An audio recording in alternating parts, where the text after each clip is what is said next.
Asia के सबसे अमीर बिजनेसमैन मुकेश अंबानी के बेटे अनंत अंबानी और राधिका मर्चेंट की हाई प्रोफाइल शादी कई वजहों से सुर्खियों में रही। वहीं इस शादी में ज्योतिर्मठ के शंकराचार्य स्वामी अविमुक्तेश्वरानंद सरस्वती भी शामिल हुए थे।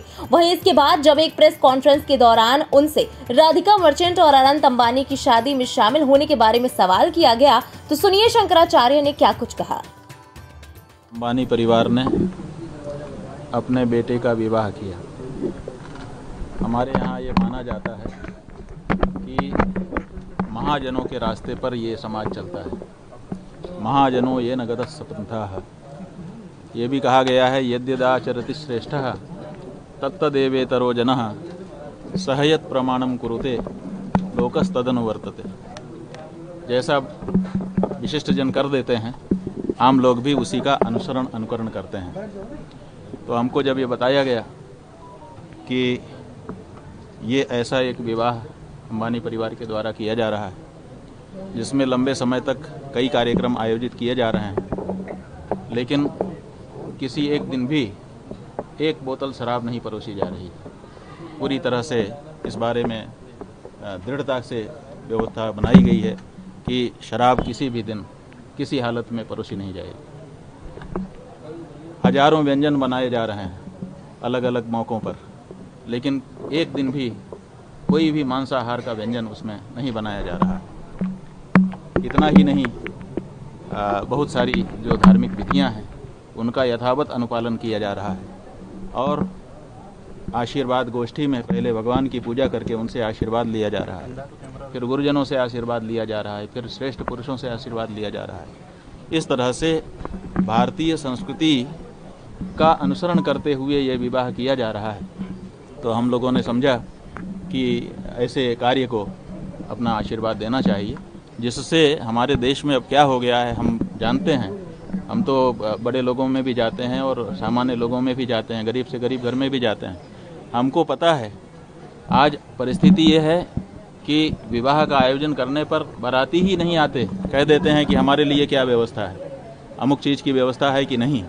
हमारे पास लोग आते हैं रोते हुए कि हम शराब नहीं परोसना चाहते, लेकिन बारातियों की मांग है, महाराज जी हम क्या करें। वो कह रहे हैं कि हम आएंगे ही नहीं, हमारे लिए क्या व्यवस्था है। और अगर व्यवस्था ना करो तो वापस नाराज होकर चले जाते हैं। तो जहाँ देश में ऐसी परिस्थिति बन गई हो कि कोई भी उत्सव बिना शराब के न तो शुरू होता हो न तो पूरा होता हो, वहाँ पर इतना बड़ा आयोजन एक व्यक्ति ने करके दिखा दिया जिसमें शराब नहीं परोसी, जिसमें मांसाहार नहीं परोसा। तो ये एक बहुत अच्छा कार्य हम लोगों को लगा।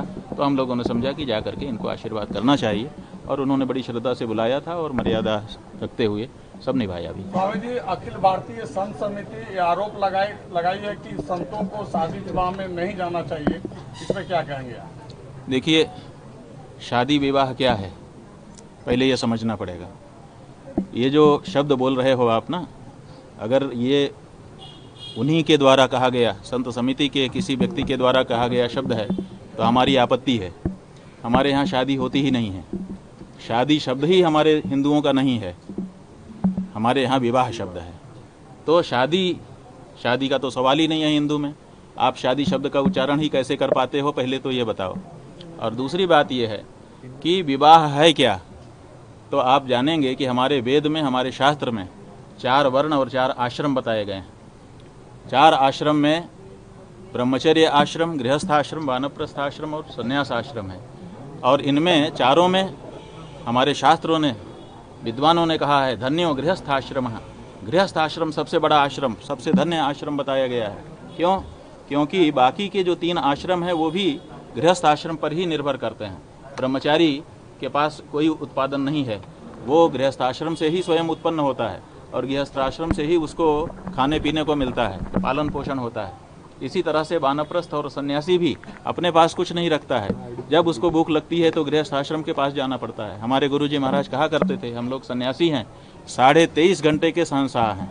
तो हम लोग उनसे पूछते थे कि 23.5 घंटे के शहंशाह, आधे घंटे? बोले आधे घंटे तो हम भिखारी हैं। जब हमको भूख लगती है, उसके पहले जब तक भूख नहीं है तब तक तो हम त्याग में, तपस्या में और साधना में लीन रहते हैं, लेकिन जब भूख लगती है तो किसी न किसी गृहस्थ के दरवाजे जा कर के हमको भी भिक्षा याचना करनी पड़ती है और उस समय हम भिक्षुक हो जाते हैं।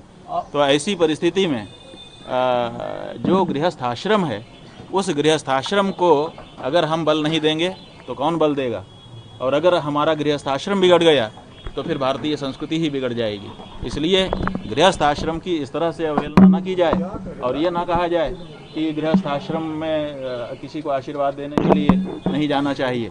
और ऐसा कोई वाक्य कहीं अपने शास्त्रों में उपलब्ध नहीं होता है।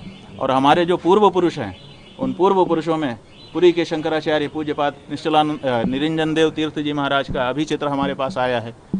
इनके पास किसी भक्त ने भेजा है, उसके विवाह में स्वयं वो गए थे। हम लोग तो दूसरी तरह की मर्यादा में बैठ करके वहाँ आशीर्वाद दिए, लेकिन वो तो वर वधू के साथ खड़े होकर के आशीर्वाद दे रहे हैं। तो इसका मतलब कि पुरी के पूर्व शंकराचार्य निरंजन देव तीर्थ जी महाराज, जिनको बहुत बड़ा धर्मशास्त्र का ज्ञाता माना जाता था और अपने समय में वो शंकराचार्यों में सबसे अधिक मुखर रहते थे और धर्म की बात करते थे, वो स्वयं गए हैं। धर्म सम्राट स्वामी करपात्री जी महाराज के बारे में अनेक लोगों ने बताया कि वो हमारे विवाह में आकर के हमको आशीर्वाद दिए थे। स्वयं इस समय दूसरे जो शंकराचार्य हैं, पुरी के शंकराचार्य जी महाराज, उनके बारे में लोगों ने बताया, फोटो भेजा हमारे पास कि वो हमारे विवाह में आकर के हमको आशीर्वाद दे करके गए हैं। तो ये जो हमारे पूर्व पुरुष हैं, पूजनीय पुरुष हैं, ये विवाह में जा करके और आशीर्वाद देते रहे हैं। क्यों देते रहे हैं? क्योंकि ये जानते हैं कि गृहस्थ आश्रम अगर बिगड़ गया तो सारे आश्रम बिगड़ जाएंगे। इसलिए गृहस्थ आश्रम को बनाए रखना चाहिए। ये जो परिवार नाम की संस्था है, ये गृहस्थ आश्रम से आरंभ होती है और ये भी बहुत पवित्र आश्रम है, धन्य है। ऐसे में इसकी सुरक्षा करना किसी भी धर्माचार्य का दायित्व है। अगर हमारे यहाँ विवाह की संस्था समाप्त हो गई, अगर गृहस्थ आश्रम समाप्त हो गया तो फिर वर्णाश्रम धर्म रह नहीं पाएगा। ब्यूरो रिपोर्ट, इंडिया पब्लिक खबर। फिलहाल इस खबर में बस इतना ही। देश और दुनिया की बाकी तमाम बड़ी और लेटेस्ट अपडेट्स के लिए सब्सक्राइब करें इंडिया पब्लिक खबर के YouTube चैनल को और बेल आइकन दबाएं ताकि चैनल से जुड़ी सारी लेटेस्ट अपडेट्स आप तक वक्त से पहुंच पाए।